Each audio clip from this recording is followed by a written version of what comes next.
Cabinet की आज महत्वपूर्ण बैठक चल रही थी जो खत्म हो गई है और उसमें लिए गए तमाम फैसलों की जानकारी डिप्टी सीएम अरुण साव दे रहे हैं। छत्तीसगढ़ को देश में एक प्रमुख नवाचार केंद्र के रूप में विकसित किया जा सकेगा। भारत सरकार के उद्योग संवर्धन एवं आंतरिक व्यापार विभाग द्वारा जारी स्टेट्स स्टार्टअप रैंकिंग में सुधार होने से राज्य में निवेश का आकर्षण बढ़ेगा।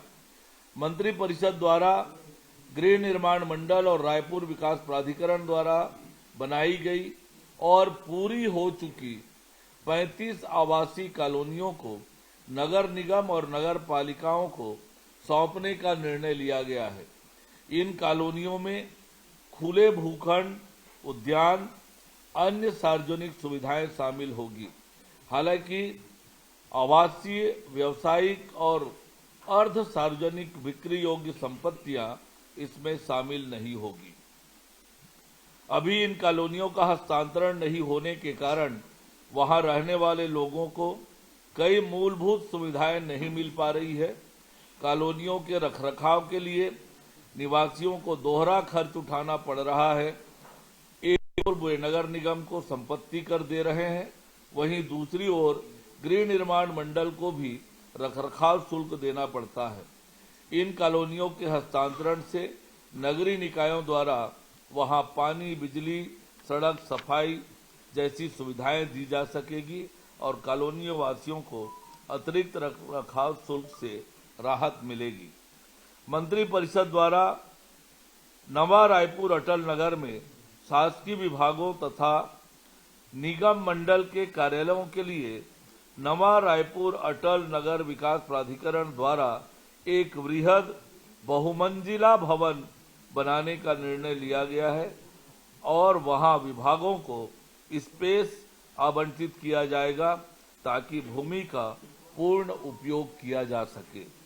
मंत्रिपरिषद द्वारा अरपा सिरपुर क्षेत्र में सुनियोजित विकास और विकास कार्यों को गति देने के लिए संबंधित क्षेत्र में शासकीय भूमि के आवंटन का अधिकार संबंधित जिले के कलेक्टर को प्रदान किया गया है।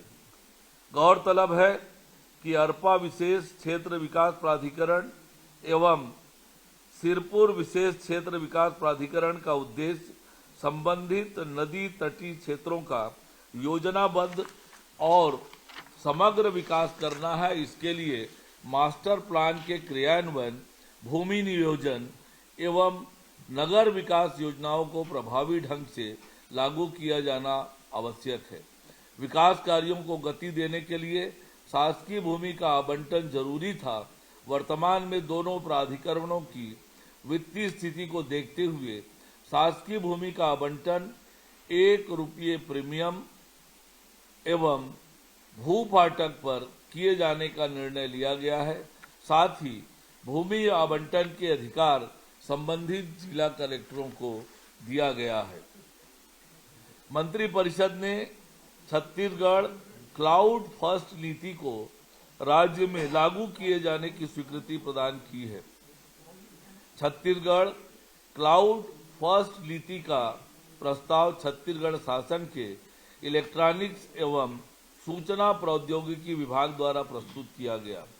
छत्तीसगढ़ क्लाउड फर्स्ट नीति के अनुसार राज्य के सभी विभाग, उपक्रम एवं स्वायत्त संस्थाएं केवल भारत सरकार के इलेक्ट्रॉनिक्स एवं सूचना प्रौद्योगिकी मंत्रालय द्वारा अनुमोदित क्लाउड सेवा प्रदाताओं या भारत में स्थित सुरक्षित डेटा सेंटर एवं डिजास्टर रिकवरी सेंटर से ही क्लाउड सेवाएं लेंगी। किसी विशेष या असाधारण आवश्यकता के लिए राज्य क्लाउड परिषद से अनुमति लेना अनिवार्य होगा। नीति के तहत क्रम प्राथमिकता वाले एप्लीकेशन एवं आर्काइव डाटा का क्लाउड माइग्रेशन वर्ष 2027-28 तक तथा उच्च प्राथमिकता सेवाओं का माइग्रेशन 2029-30 तक किया जाएगा। सभी नए एप्लीकेशन क्लाउड नेटिव तकनीक पर विकसित किए जाएंगे।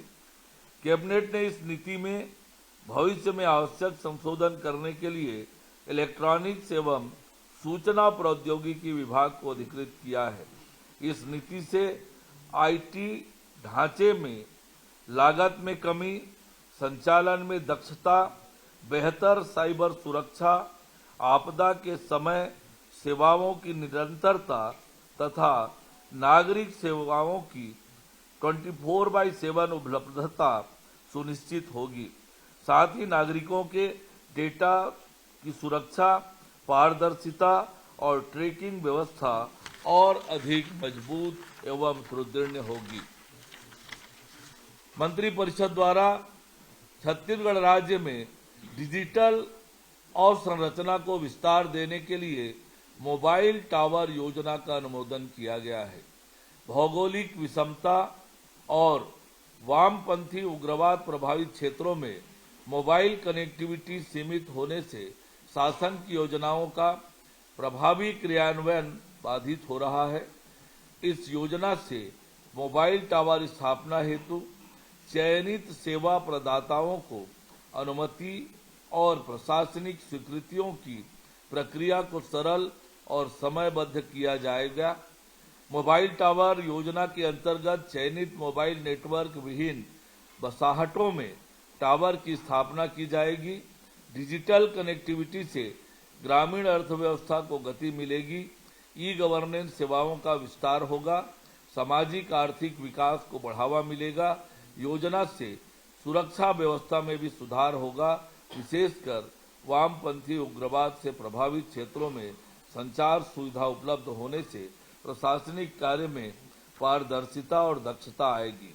मोबाइल टावर योजना के लागू होने से सार्वजनिक वितरण प्रणाली, प्रत्यक्ष लाभ अंतरण, स्वास्थ्य सेवाएं, शिक्षा, आपातकालीन डायल 112 जैसी योजनाओं की पहुंच दूरस्थ इलाकों के नागरिकों तक सुगमता से होगी। आपने बताया कि ड्यूटी टास्क फोर्स का जो है गठन किया जाएगा नारकोटिक्स वाले में। तो आपको बता दें, साई कैबिनेट की आज महत्वपूर्ण बैठक थी और इन फैसलों की जानकारी दे रहे थे उप मुख्यमंत्री अरुण साव। चलिए खबरों में